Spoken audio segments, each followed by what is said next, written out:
Mana kemarin kita sudah menceritakan tentang yang mengajarkan kita untuk perhatian terhadap peninggalan Nabi. Yang pertama kali adalah Khulafaur Rasyidin, 4 khalifah. Ingat ya kemarin?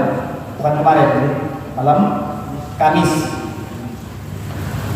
Kalau seandainya tidak ada cerita sahabat-sahabat lain, cuma 4 sahabat ini saja, Sayyiduna Abu Bakar, wa Umar, wa Uthman, wa Ali, yang perhatian terhadap peninggalan Nabi, maka insya Allah kita orang Muslim sudah cukup dengan dalil ini.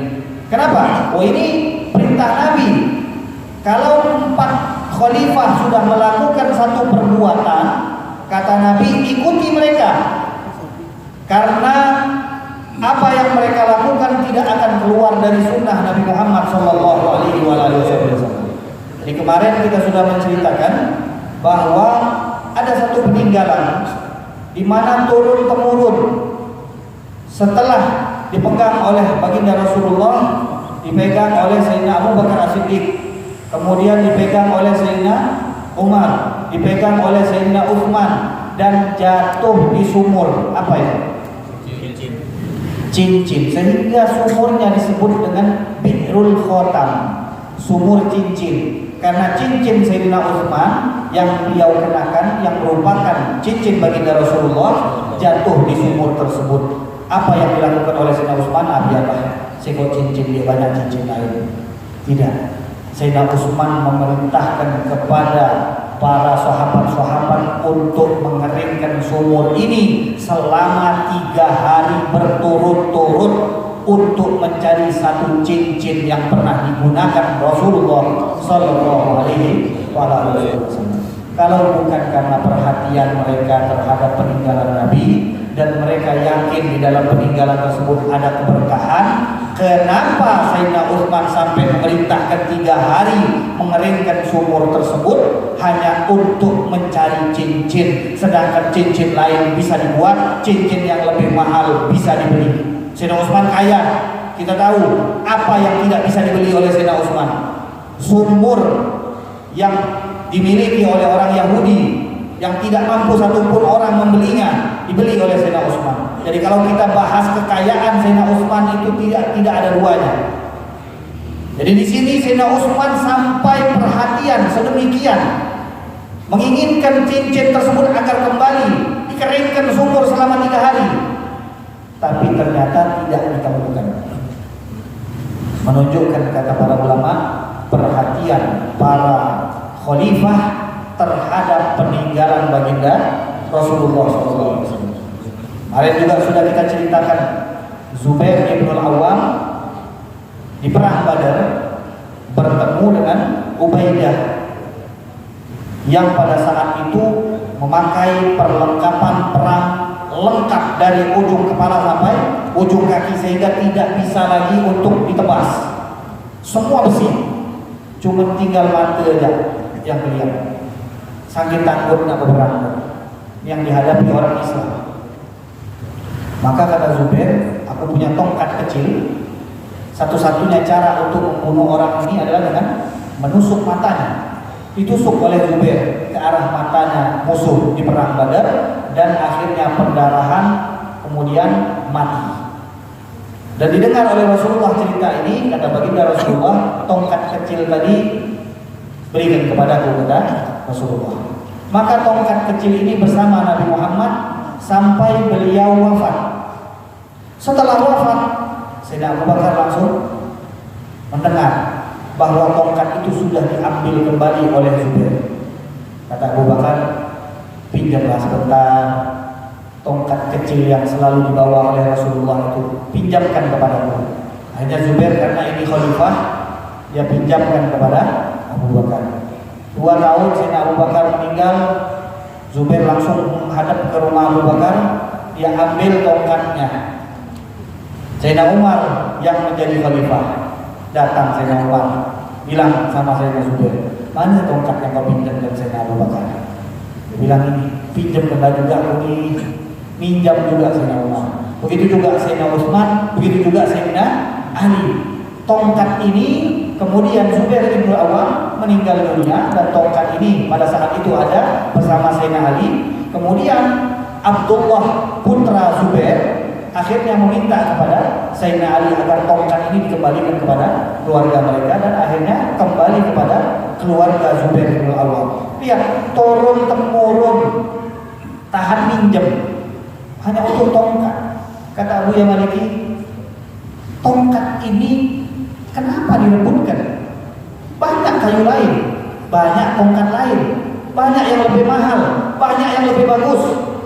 Dan kita lihat, kata Abu Yamaliki, yang berebut ini bukan orang Badui, yang berebut ini bukan orang dari pelosok, yang rebutan ini Khulafaur Rasyidin, Abu Bakar, Umar, Utsman, Ali. Apa kekurangan ibadah mereka ini?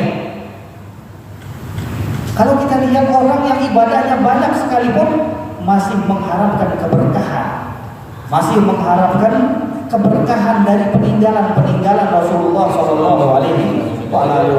Karena mereka yakin yang pernah dipakai oleh Nabi itu berkah, yang pernah disentuh oleh Nabi itu berkah, yang pernah didoakan oleh Nabi itu berkah, dan keberkahan tersebut tidak terputus.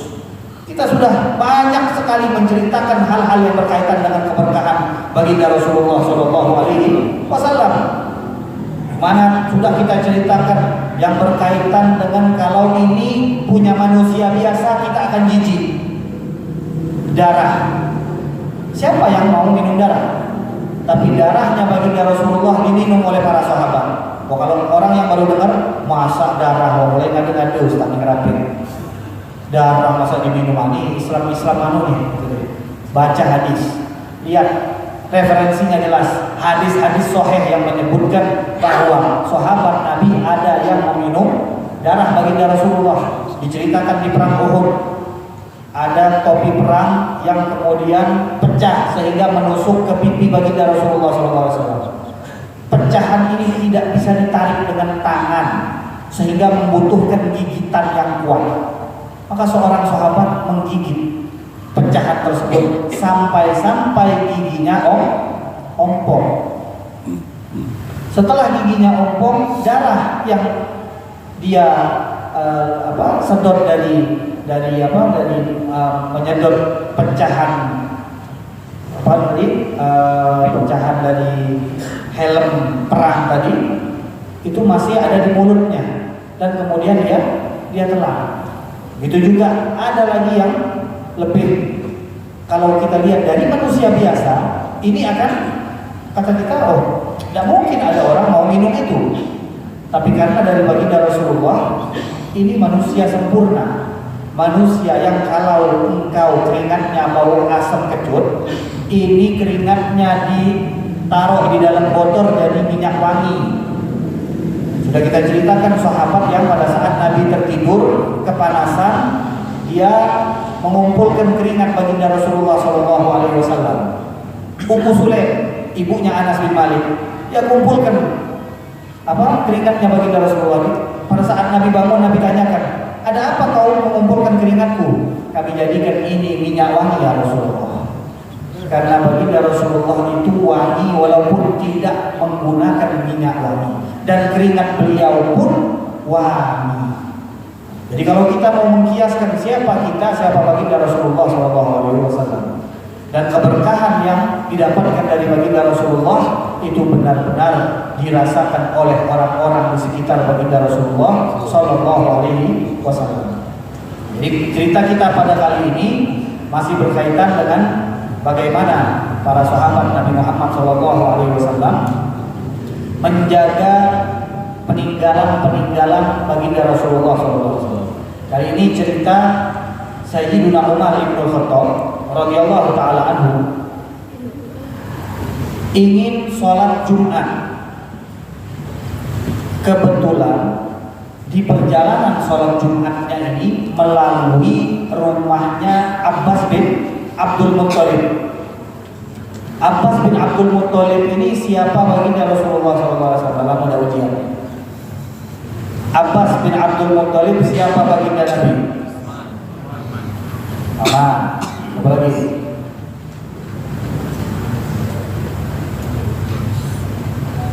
Jahit anak-anak minum.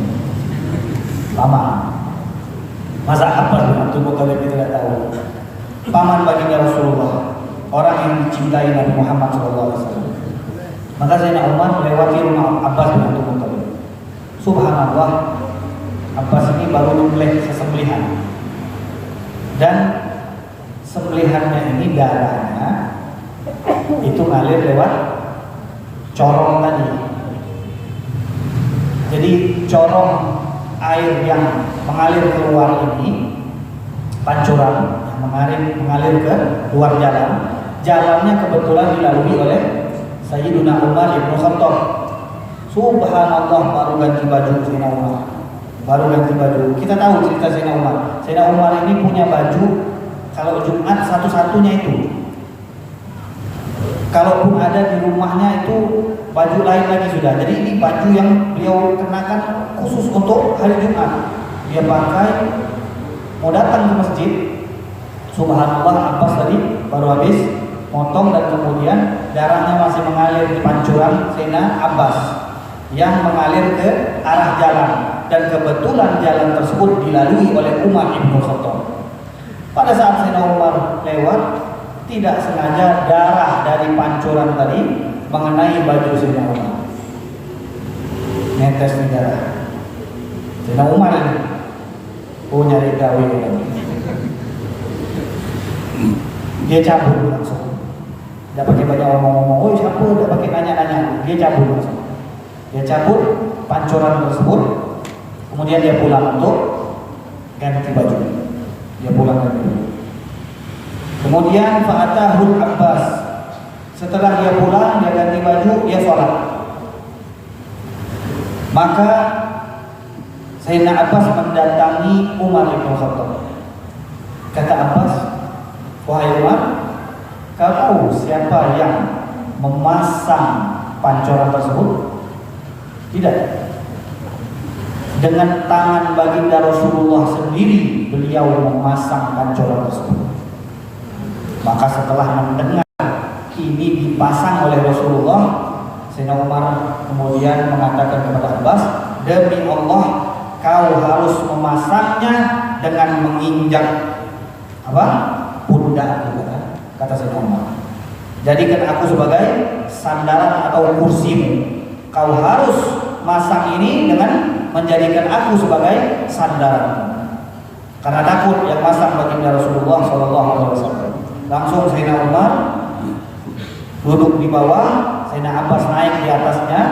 Ini yang naik Sayyidina Abbas. Tahu Sayyidina Abbas itu kalau berdiri, orang naik onta itu sebentar. Naik ke punggung, gak tahu lagi macam mana.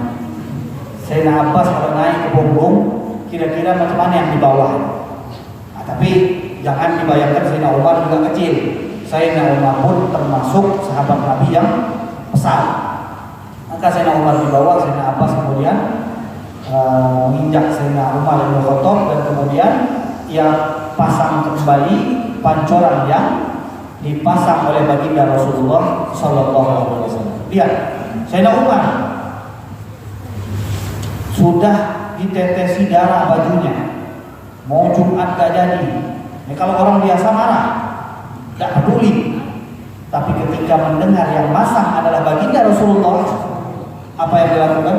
Kau harus pasang kembali, dan sebagai hukumannya aku rela diinjak, kata Sayyidina Umar. Beliau pada saat itu adalah khalifah, pemimpinnya umat muslim. Beliau rela diinjak karena telah mencopot pancuran yang dipasang dengan tangan mulia baginda Rasulullah Sallallahu Alaihi Wasallam. Nah, ini cerita ini juga nanti akan diperkuat dengan cerita-cerita yang lainnya lagi.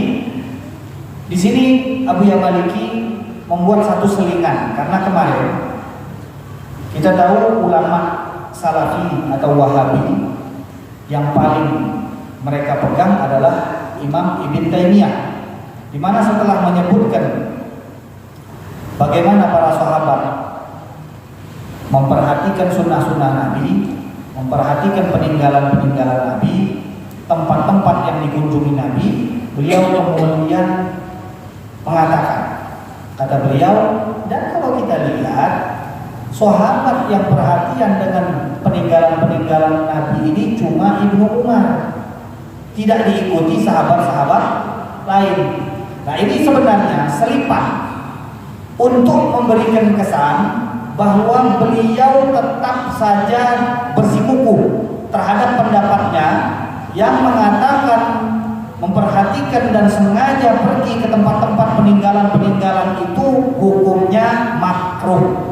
Jadi beliau ingin menegaskan, walaupun ada Ibnu Umar yang melakukan hal tersebut, yang perhatian terhadap apa yang dilakukan Nabi, bahkan kemarin kita baca Abdullah bin Umar ini sampai hal-hal yang mubah sekalipun dia ikuti baginda Rasulullah SAW. Nabi pernah di satu tempat menuangkan air. Dia pun akhirnya datang bawa air, dia tuangkan di tempat tersebut. Ini sahabat Nabi Abdullah bin Umar bin Khattab.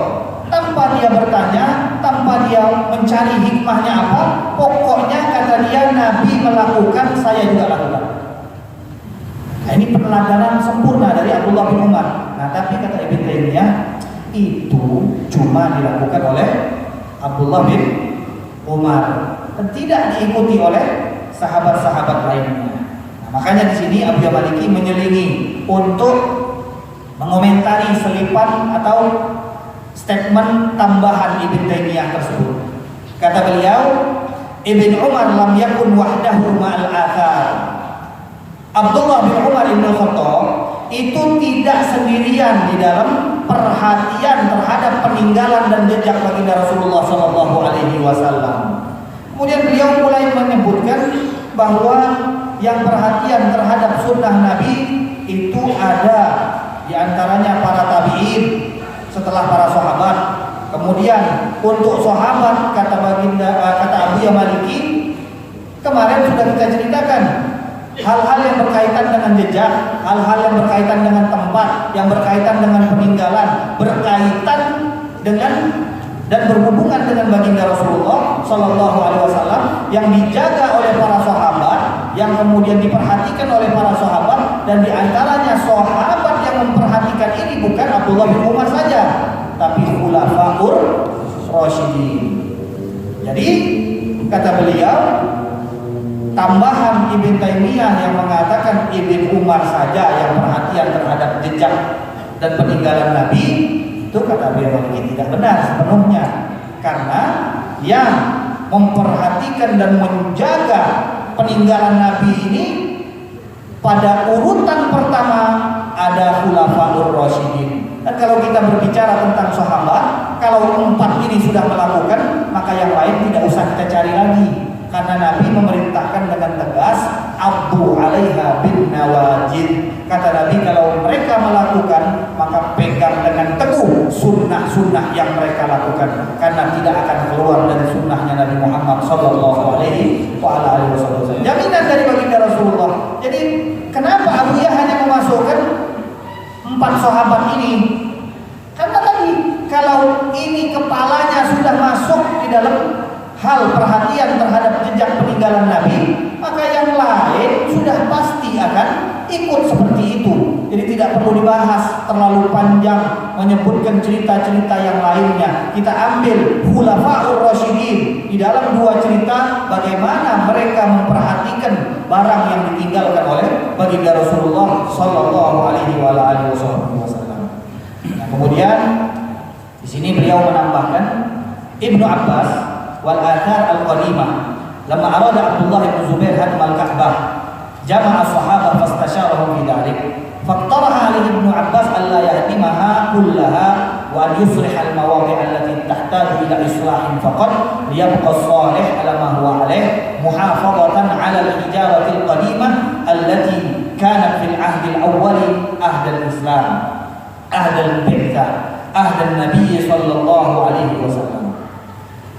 An Atha qala lamma ihtaraqa al-bay' zaman Yazid bin Muawiyah hina ghazaha ahlu Syam fakana min amrihi makan tarakahu Ibnu Zubair hatta qadima an-nasu al-mawsima yuridu an yujadi'ahum aw yuhtimuhum ala ahli Syam falamma sadara an-nas qala ya ayyuhan nas ashiru alayya fil Ka'bah anqadhaha thumma abni bina'aha aw uslih ma waha minha. Qala Ibnu Abbas fa inni qad furiqa li ra'yun fiha ara an tusliha ma waha minha wa tada'a baitan aslaman nas alaih wa ahjaran aslaman nasu alaiha wa bu'itha alaiha an-nabiy sallallahu alaihi wasallam. Dalam cerita ini Abdullah ibnu Abbas di era Abdullah ibnu Zubair, tadi kita menceritakan tongkat di mana itu milik Zubair ibnu Awwam yang kemudian menjadi rebutan Khulafaur Rasyidin. Nah, ini cerita berkaitan dengan putra Zubair yang bernama Abdullah, karena Abdullah ini sempat jadi khalifah walaupun sebentar. Dan di masa khalifahnya itu Yazid bin Muawiyah di Syam itu juga menjadi khalifah di sana. Jadi di masa mereka berdua ini rebutan.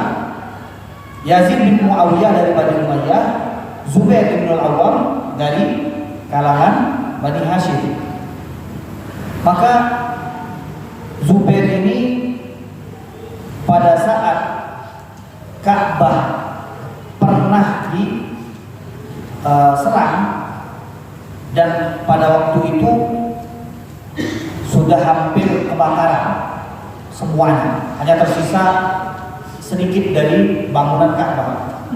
Akhirnya Zubair bin Al-Awwam, Abdullah bin Zubair, membiarkan terlebih dahulu keadaan seperti ini. Maksudnya apa? Karena kan sekarang ini ada persaingan antara dua khalifah, dua pemimpin, Zubair bin Al-Awwam yang menguasai Mekah dan Madinah, dan Yazid bin Muawiyah yang ada di kota Syam.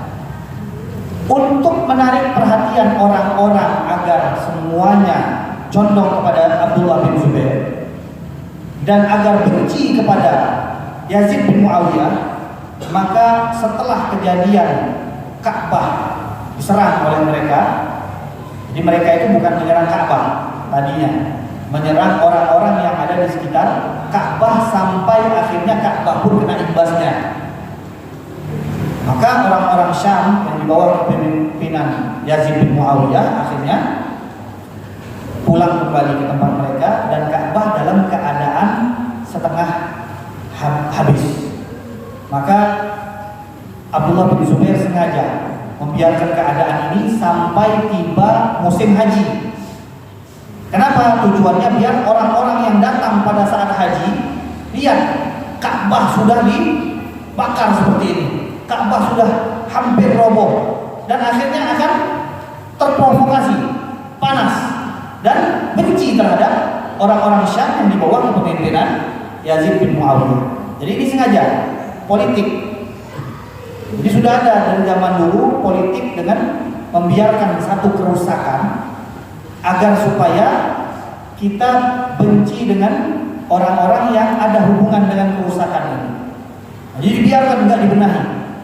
Nah, kemudian setelah orang-orang kumpul di waktu haji, Abdullah bin Zubair bertanya, "Wahai umat muslim, saya ingin bertanya, ini Ka'bah dalam keadaan seperti yang kalian lihat, dirusak oleh orang-orang Syam." Nah, ini politiknya di sini. Jadi dia bilang, baru habis itu dia mengatakan, bagaimana pendapat kalian mengenai renovasi Ka'bah ini? Apa kita hancurkan, kemudian kita bangun baru dengan lebih baik, atau kita biarkan hal yang sudah ada ini hanya kita benahi yang rusak parah saja? Maka di sini Abdullah bin Abbas mengatakan kepada Abdullah bin Zubair, dan di sini juga termasuk dalil bahwa menjaga peninggalan yang berkaitan dengan zaman Rasulullah itu penting. Di mana kata Abdullah bin Abbas setelah Abdullah bin Zubair bertanya kepada umat muslim dengan niat supaya apa? Memprovokasi mereka agar benci terhadap orang-orang Syam. Dan kemudian dia pun minta usulan, ini Ka'bah kita robohkan, kita bangun baru, atau kita benahi renovasi saja? Maka kata Abdullah bin Abbas, aku berpendapat agar yang sudah ada dan masih kuat hanya diperbaiki saja, tidak usah kita robohkan dan kemudian kita bangun baru. Kenapa? Ya, alasan Ibnu Abbas, dia katakan ada batu-batu yang mereka semua ini berada di zaman Rasulullah pada saat Rasulullah memasukkan mereka ke dalam agama Islam. Ada batu-batu di mana pada saat Nabi diutus batu-batu tersebut ada, kata Abdullah bin Abbas. Jadi alasan Abdullah bin Abbas untuk direnovasi saja itu ternyata berhubungan dengan baginda Rasulullah SAW. Dia katakan batu-batu yang ingin kau hancurkan dan kau buang semua ini berhubungan erat dengan awal Islam, berhubungan erat dengan diutusnya seorang nabi, berhubungan erat dengan baginda Rasulullah SAW. Jadi kata Abdullah bin Abbas, jangan kau buang, yang ada itu dipertahankan, hanya direnovasi saja, kata Abdullah bin Abbas. Nah ini kata Abu Maliki merupakan satu dalil lagi tambahan bahwa para sahabat itu perhatian sekali terhadap peninggalan-peninggalan dan jejak-jejak yang berkaitan serta berhubungan dengan baginda Rasulullah Sallallahu Alaihi Wasallam. Dan besok kita masih akan membahas tentang peninggalan-peninggalan yang ada di zaman sahabat, dan juga nanti akan kita bahas di mana di sini juga akan dijelaskan oleh Abu Maliki peninggalan-peninggalan apa saja yang dipertahankan oleh Muhammad bin Abdul Wahab. Jadi ada beberapa fatwanya nanti akan kita baca, di mana ternyata beliau juga sempat memfatwakan makom baginda Rasulullah Sallallahu Alaihi Wasallam. Jadi di pertemuan selanjutnya, insya Allah di malam Selasa di Zobir Wafa. Untuk malam besok, insya Allah kita di Masjid Musawwirul Wafa di menjelang baru. Insya Allah akan kita teruskan pembahasan ini. Wallahu ta'ala alam bishawab. Ya.